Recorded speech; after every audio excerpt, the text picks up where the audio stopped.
Harris arrives in Pennsylvania for key Trump fight.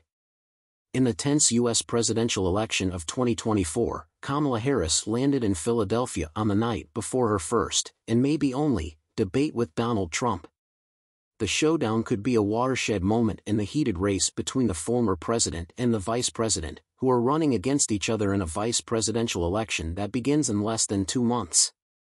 While Mr. Trump is not expected to arrive until hours before Tuesday evening's primetime battle on ABC News, Ms. Harris will spend the night in Pennsylvania's largest city, where her Air Force Two landed. The debate will feature a contrasting style from a former prosecutor and a convicted felon who has insulted Ms. Harris with racial and sexist remarks. The two candidates have never met before.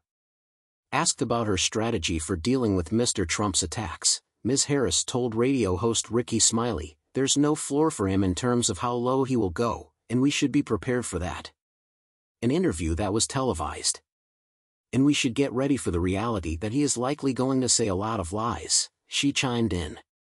Ms. Harris has a lot to prove, especially considering the issues involving her opponent, who has not promised to accept the outcome of the November election even if he loses.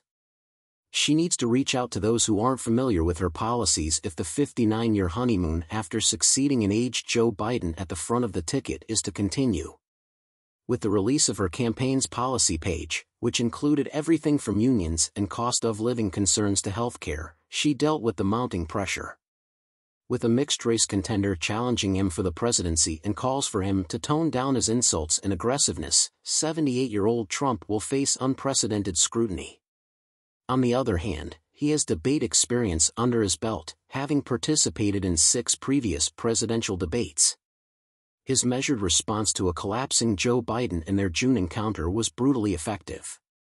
Reluctantly, Mr. Biden withdrew from the contest for president a month later. Over the weekend, Mr. Trump reached out to his right-wing audience through rallies and social media messages, adopting his signature gloomy tone. He threatened severe prison sentences to anyone he accused of cheating in November. A past president's "that kind of hyperbole is harmful" was the response from White House Press Secretary Karine Jean-Pierre. An ad by Harris's campaign that included ex-cabinet members and former Vice President Mike Pence criticizing Mr. Trump as not fit to be president again was another attack on him. After Mr. Pence declined to support then-President Trump's effort to reverse his 2020 election loss to Joe Biden, the two became estranged. Even in preparation for the debate, Mr. Trump and Ms. Harris's contrasting styles are on full display.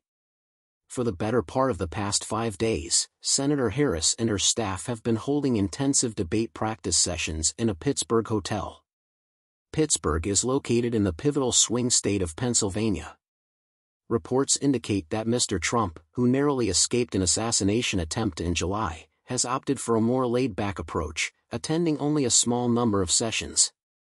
Especially in the 6 or 7 states that are considered to be close races, the latest polls reveal that the race is still quite close.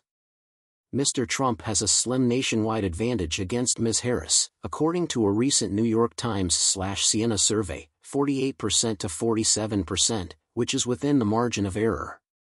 Ms. Harris has a 50% to 46% edge against Mr. Trump, according to an ABC News/Ipsos survey.